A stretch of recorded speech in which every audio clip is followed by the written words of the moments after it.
Hello guys, welcome back to my YouTube channel. कैसे हैं आप लोग गाइस? देखिए, अब हम करने वाले हैं क्वेश्चन नंबर 10। एक्सरसाइज 7.1 का क्वेश्चन नंबर हमारा 10 है। तो देखिए गाइस, चलते हैं। और ये क्वेश्चन बहुत ही इंपॉर्टेंट है। बोर्ड के एग्जाम में अधिकतर ऐसे क्वेश्चंस क्या हैं, पूछे जाते हैं आपके। ठीक है, तो गाइस देखिए क्या पूछ रखा है इस क्वेश्चन में हमसे। एक्स और वाई में एक ऐसा संबंध ज्ञात कीजिए कि बिंदु एक्स कोमा वाई बिंदुओं 3,6 और -3,4 से समदूरस्थ हों। यानी कि हमें एक्स और वाई के बीच में एक रिलेशन फाइंड करना है, संबंध बताना है एक्स और वाई के बीच में। यानी कि एक्स और वाई आएंगे हमारे आंसर में। ठीक है, तो जो एक्स कोमा वाई बिंदु होंगे वो 3,6 और -3,4 से क्या होंगे, समदूरस्थ। समदूरस्थ का मतलब होता है समान दूरी पर। मान लो हमारे पास ये एक दूरी है, इस पॉइंट को हम लोग नाम दे देते हैं ए, इसको ही को नाम दे देते हैं बी, और इसके बीच में एक पॉइंट मान लेते हैं जिसका नाम है हमारा सी। ठीक है, तो देखिए एक्स कोमा वाई जो है वो इन दोनों से समदूरस्थ है, मतलब इन दोनों से समान दूरी पर है। तो एक्स कोमा वाई तो यहाँ पे हो जाएगा, इतनी ही दूरी पर आपका पहला वाला बिंदु होगा 3,6, और इससे सेम डिस्टेंस पर समान दूरी पर आपका -3,4 हो जाएगा। तो यानी कि हमें क्या करना है, वो इस एक्स और वाई में रिलेशन फाइंड करना है कि आपके ये वाला बिंदु ए और ये बिंदु बी, इन दोनों से ये बिंदु कैसे हो, समान दूरी पर हो। उन्हें बोल रखा है कि ये दोनों बिंदु जो हैं वो एक्स कोमा वाई से समदूरस्थ हैं, और आपको वाई और एक्स में आप एक संबंध यानी कि रिलेशन फाइंड करना है। ठीक है, तो समदूरस्थ है, इसका मतलब ये हुआ कि ए और पी जो डिस्टेंस होगी वो पी और बी के बराबर होगी, क्योंकि दोनों समान दूरी पर हैं। ठीक है, दोनों की दूरियां कैसी हो जाएंगी, समान यानी कि बराबर होगी। तो देखिए गाइस, अब हम लोग हल करने के लिए सबसे पहले क्या निकालेंगे, एपी दूरी निकाल लेंगे। कौन सी दूरी निकालेंगे हम लोग, एपी। तो देखिए एपी दूरी निकालने के लिए हम लोग क्या करेंगे, दूरी फॉर्मूला यूज करेंगे x2 माइनस x1 का whole square and plus y2 minus y1 का होल स्क्वायर। ठीक है, तो देखिए जब बात AP की होगी तो हमें A और P वाले बिंदु काम में लेने हैं। ये हमारा x1 y1 हो जाएगा, ये हमारा x2 y2 हो जाएगा। ठीक है, तो जब हम लोग बात करेंगे x2 और x1 की, तो x2 की जगह हम रखेंगे x, और x1 की जगह हम लोग क्या रख देंगे, -3 का होल स्क्वायर प्लस y2 की वैल्यू कितनी है हमारे पास, y है, माइनस y1 की वैल्यू कितनी है हमारे पास 6, y2 -6 का होल स्क्वायर। अब देखिए इसे सॉल्व करते हैं। यहाँ पे देखिए x -3 का होल स्क्वायर है और यहाँ y -6 का होल स्क्वायर। तो हम लोग ये देख रहे हैं कि यहाँ पे हमारे पास दो फॉर्मूले, एक फॉर्मूला यूज हो सकता है a - b का होल स्क्वायर, और यहाँ पे भी a - b का होल स्क्वायर। तो गाइस क्या फॉर्मूला होता है, जहां पर भी a - b का होल स्क्वायर यूज होता है वो होता है a square plus B square -2ab। ठीक है, ये फॉर्मूला हमारे पास होता है। अगर आप लोग को याद नहीं है तो यहाँ से देख सकते हैं। ठीक है, तो देखिए गाइस, ए की वैल्यू हमारे पास क्या है, यहाँ पे एक्स है, और बी की वैल्यू कितनी है हमारे पास 3 है। तो A square minus plus B square, तो ए स्क्वायर की जगह आ जाएगा एक्स स्क्वायर, बी स्क्वायर की जगह आ जाएगा 3 का, 3 का स्क्वायर कितना था 9, A square plus B square -2ab। तो 2 गुना ए की वैल्यू हमारे पास एक्स है, और गुना बी की वैल्यू कितनी है हमारे पास 3 है। ठीक है, इतना हुआ। फिर प्लस एज इट इज इसके साथ भी करेंगे हम लोग, ए माइनस बी का होल स्क्वायर, ए स्क्वायर यानी कि वाई का स्क्वायर वाई हो जाएगा, प्लस बी का स्क्वायर 6 का स्क्वायर 36 हो जाएगा, -2ab, 2 गुना y गुना 6 हो जाएगा। ठीक है, 2ab हो गया ये। ठीक, तो ये फॉर्मूला आपका अलग है। ठीक है, इसे अलग रहने देंगे। अब देखिएगा आगे देखेंगे, ये एक्स स्क्वायर, स्क्वायर वालों को एक साथ लिख लेंगे, एक्स स्क्वायर और प्लस वाई स्क्वायर, इनको एक साथ लिख लिया। अब देखिए ये 9 है आपका, और यहाँ पे आपका 36 है। पहले एक्स और वाई वाले लिखेंगे, 3 की गुणा 2 से होगी तो 3 दूनी 6, और एक्स ये हो जाएगा माइनस का 6x। ठीक है, ऐसे ही 6 दूनी 12, 6 की गुणा 2 से होगी 12, और साथ में क्या है वाई, तो माइनस का हो जाएगा आपके पास 12y। और 36 और 9, 36 और जो 9 है आपके, वो दोनों कैसे हैं आपके पास, यहाँ भी प्लस का है 9 आपके पास, और ये 36 भी आपके पास क्या है, प्लस का है। तो इन दोनों को ऐड कर देंगे, तो आपके पास जो 36 और 9 है वो बन के आ जाएगा आपके पास 45 यानी कि 45। ठीक है, उसके बाद देखिए क्या करते हैं, ये दूरी निकल गई आपके पास एपी। अब हमें क्या करना होगा, एपी को भी इतना ही छोड़ देंगे। उसके बाद हम लोग निकालते हैं बीपी दूरी। कौन सी दूरी निकालेंगे हम लोग, बीपी। ठीक है, तो अब हम लोग दूरी निकालते हैं, दूरी बीपी। तो बीपी दूरी निकालने के लिए हम लोग देखिए काम में लेंगे बी और पी के कोऑर्डिनेट, बी वाले और पी वाले। तो बी और पी में सेम फॉर्मूला यही रहेगा, x2 माइनस x1 का whole square plus y2 minus y1 का। अब बी वाले कोऑर्डिनेट है तो x1 y1 x2 y2। ठीक है, क्या हो जाएगा, x1 y1 और x2 y2। तो x2 माइनस x1 का होल स्क्वायर करेंगे तो x2 कितना है हमारे पास, x है, माइनस x1 की वैल्यू कितनी है, -3, ये -3 और ये माइनस माइनस कर देंगे प्लस, और 3 का होल स्क्वायर प्लस y2 की जगह क्या जाएगा, y माइनस y1 की जगह आपके पास कितना आ जाएगा 4।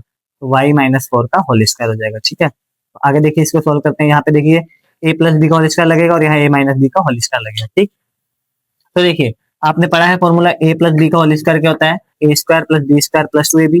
तो देखिए एक्स का square A square plus B यानी कि 3 का स्क्वायर कितना आ जाएगा 9, A square plus B square plus 2ab। तो 2 गुना ए की जगह एक्स और गुना में बी की जगह कितना आ जाएगा 3, A square plus B square plus 2ab हो गया। एंड प्लस यहाँ पे लगेगा a माइनस बी का होल स्क्वायर क्या होता है, A square plus B square, 4 का स्क्वायर कितना आ जाएगा 16 माइनस 2ab। तो 2 गुना वाई गुना 4 हो जाएगा। ठीक है, अब देखिए ऐसे ऐसे करेंगे, स्क्वायर वाले टर्म एक साथ लिख लेते हैं, एक्स स्क्वायर और प्लस वाई स्क्वायर एक्स एक साथ हो जाएगा।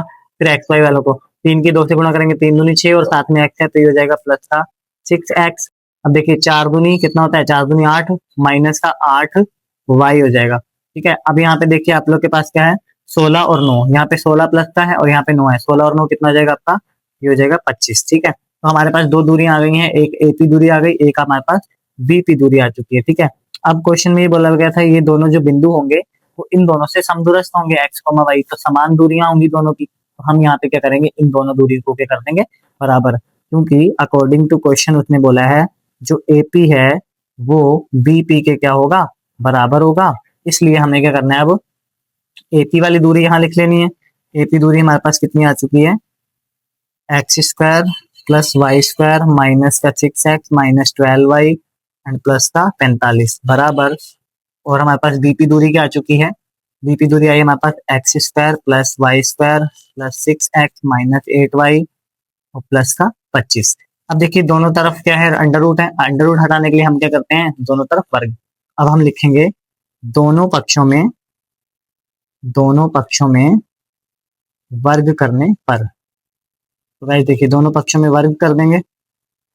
जब इसका वर्ग करेंगे इसका वर्ग करेंगे तो यहाँ पे देखिए जब इसका भी वर्ग हो जाएगा इस तरीके से स्क्वायर, और इस पूरे का भी क्या हो जाएगा स्क्वायर, तो स्क्वायर से रूट क्या हो जाएगा कैंसिल हो जाएगा, तो सारी वैल्यू बाहर आ जाएगी। ये आपका आएगा x square plus Y square minus 6x minus का 12y एंड प्लस का 45 बराबर में, यहाँ आपके पास क्या है x square plus Y square plus का 6x माइनस का 8y और प्लस में है आपके पास 25। तो देखिए इनको आप सॉल्व कर देंगे। देखिए अगर मैं एक्स स्क्वायर वाला टर्म इधर ले आऊंगा तो माइनस हो जाएगा, तो ये एक्स स्क्वायर से ये एक्स स्क्वायर क्या हो जाएगा कैंसिल। ऐसे ही ये वाई स्क्वायर प्लस का, ये भी प्लस था, अगर मैं इसको इधर ले जाऊं तो माइनस हो जाएगा, या फिर इस वाले वाई स्क्वायर को इधर ले आऊं माइनस हो जाएगा। तो एक प्लस का एक माइनस का ये दोनों भी क्या हो जाएंगे हमारे कैंसिल हो जाएंगे। अब देखिए जो वैल्यू बची है उनको तो लिख लेते हैं। तो यहाँ पे हमारा बचा माइनस का 6x माइनस का 12y और प्लस का 45, और बराबर में बचा हमारा प्लस का 6x माइनस का 8y और प्लस का क्या बचा आपके पास 25। अब हमें क्या करना है, ये सारी वैल्यू को उठाकर इधर ले आते हैं। ठीक है, देखिए माइनस का 6x माइनस का 12y प्लस का 45, उसके बाद क्या है ये 6x जो है आपका इधर आएगा तो माइनस का 6x हो जाएगा, माइनस का 8y इधर आके प्लस का 8y हो जाएगा और 25 आपका माइनस हो जाएगा, बराबर में क्या बचेगा 0। अब देखिए माइनस माइनस क्या होता है प्लस, माइनस का 6x और माइनस का 6x क्या हो जाएगा माइनस का 12x हो जाएगा। ठीक है, क्योंकि माइनस माइनस क्या होता है हमारे पास प्लस होता है। ठीक, ये माइनस का 12y और 8y है, तो प्लस माइनस क्या होता है माइनस होता है, 12y में से 8y घटाएंगे तो हमारे पास कितना बचेगा 4y बचेगा, लेकिन माइनस बड़ी वैल्यू का माइनस है तो माइनस। 45 में से 25 माइनस कर देंगे तो हमारे पास बचेगा 20 बचेगा। ठीक है, और बराबर में क्या बचेगा आपके पास 0। तो अब हम लोग एक काम कर सकते हैं, इसमें इसे और शॉर्ट करने के लिए क्या करते हैं, इसमें से एक तो माइनस कॉमन ले लेंगे ताकि सारी वैल्यू में से माइनस क्या आ जाए, तो माइनस क्या आ जाएगा कॉमन आ जाएगा। ठीक है, ऊपर से हम लोग इसमें से 4 भी कॉमन ले सकते हैं, तो देखिए 4 माइनस का 4 कॉमन लिया हमने, हमारे पास वैल्यू क्या बचती है यहाँ पे, जब हमारे पास माइनस का 4 कॉमन आ जाएगा तो यहाँ से देखिए 4 कॉमन आ जाएगा, 3x बचेगा, यहाँ से माइनस का कॉमन आया है, जब भी माइनस कॉमन आता है तो प्लस बचता है, 4 कॉमन आया तो क्या बचेगा y। ठीक है, और यहाँ पे भी हमारे पास क्या है प्लस वाला क्या हो जाएगा माइनस हो जाएगा, 4 कॉमन आया तो कितना बचेगा यहाँ पे 5, बराबर में क्या हो जाएगा 0। अब माइनस का 4 जो है इसे हम लोग उठाकर इधर ले जाएंगे तो 0 के नीचे जाएगा, डिवाइड में तो 0 ही हो जाएगा, तो यहाँ से देखिए हमारे पास क्या बचेगा 3x प्लस वाई माइनस 5 बराबर 0। तो हमें क्या करना था x और y में एक ऐसा संबंध ज्ञात करना था जिससे दोनों बिंदु क्या हो आपस में समदूरस्थ हो। तो 3x plus y minus 5 equal to 0 एक ऐसा संबंध है जिससे x, y जो होंगे वो आपके कैसे होंगे समदूरस्थ होंगे। ठीक है, तो देखिए गाइस ये क्वेश्चन नंबर 10 हमारा कंप्लीट होता है और इसी के साथ हमारी 7.1 जो एक्सरसाइज है वो कंप्लीट हुई। अब हम लोग नेक्स्ट वीडियो में स्टार्ट करते हैं एक्सरसाइज 7.2। ठीक है गाइस, मिलते हैं नेक्स्ट वीडियो में। कोई भी आपको डाउट होगा इस क्वेश्चन में या किसी भी तरीके से कोई भी डाउट है, आप कमेंट सेक्शन में जरूर बताइए।